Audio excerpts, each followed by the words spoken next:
alien. No, seriously, if you take the clip from Predator, you remember in the very beginning when there's like a spaceship flying by Earth and a little tiny rocket drops off and goes pew. You take that clip, you put it in the beginning of this movie, right before where you see him doing stuff, and you're like, that makes a lot more sense now. Because why else would he be so awkward and off-putting? I mean, yeah, I guess you could chalk it up to the fact that he's a sociopath, but come on. Nightcrawler is about a man named Lewis Bloom, a creepy, pervert-type guy who has no real past that we ever come to learn about, which kind of makes it all the more creepy. When we first meet Lou, he's stealing drain covers and bicycles and wire fences for scraps, and we get the feeling that he really just doesn't really want to work. He'd rather beat the shit out of a security guard, take his watch, than actually have to go to work and punch in from 9 to 5 every day. Which is understandable. So one night he witnesses a car crash and he doesn't really inspect it because he cares, but he looks at it just because I guess he's curious and he's looking to see what happens with the flaming car.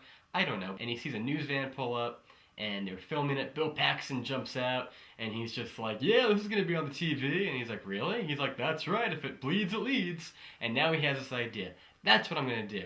I'm gonna stop beating the crap out of security guards and taking their watches and selling copper fences.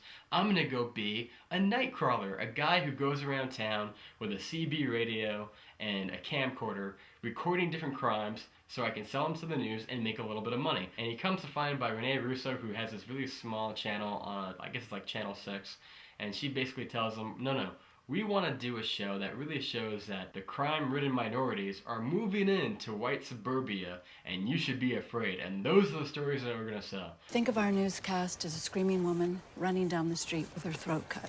So he's just very, very creepily in my dad. He's like, oh, okay.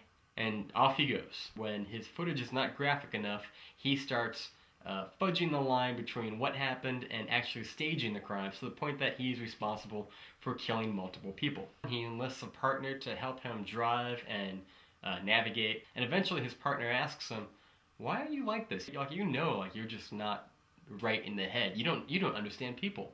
And Jake Gyllenhaal, in the most creepiest performance that he's ever given to date, says, maybe I do understand people, but maybe I just don't like them, and I just tolerate them to get what I want. And if you don't do what I want you to do, maybe I'll hurt you. And you have to do it. You have to, or I'll fire you. Do you understand? He kind of reminds me of that alien from Galaxy Quest who's just like, or maybe just like the guy from Dreamcatcher. He's like, you're not Jonesy. His actions are only motivated by his sense of worth to want to be recognized. It's not even motivated by greed, which kind of makes you question his backstory even more. Unfortunately, we never really get it, but maybe that's a good thing. Maybe it's good we don't get it because it kind of keeps the mystery going. Motives really kind of mess up a movie sometimes. See, it's a lot scarier when there's no motive, Sid. The one problem I had with this movie was the ending. Despite the fact that it was like over 2 hours long, you kind of felt like there should be a little bit more to bring a little bit more closure to the film. Instead, they give you like this like eerie Twilight Zone ending that really doesn't pack the punch that I think they thought they were going to have. You kind of felt like, the test screen of the original ending didn't test so well, so they changed it to this, which also wasn't so great.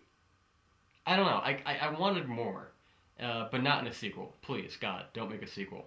It's a good movie, leave it alone, don't add to it. I mean, I want to like it, but they show you the entire movie in the trailer. It's like, oh, there's 5 really good scenes, and you showed me all of them. Jake Gyllenhaal, top notch. Probably gonna get an Oscar nom, or at least some type of nomination. So with that said, I give this movie a B+. Yeah, B+.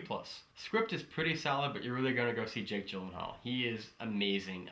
If you liked Prisoners and Donnie Darko, and you can forget about all the rom-coms along the way, go see Nightcrawler. I give it a B+. Anyway guys, that's my review of Nightcrawler. Be sure to subscribe. Leave your comments down below. I'd love to hear your sound off about what you thought about the ending, the character. I know it's getting a lot of buzz despite the fact that it didn't get beaten by Ouija. I'll say that much, it's a lot better than Ouija. Anything's better than Ouija. Anyway, leave your comments down below, subscribe, as always. Thanks for watching, because you just got burned.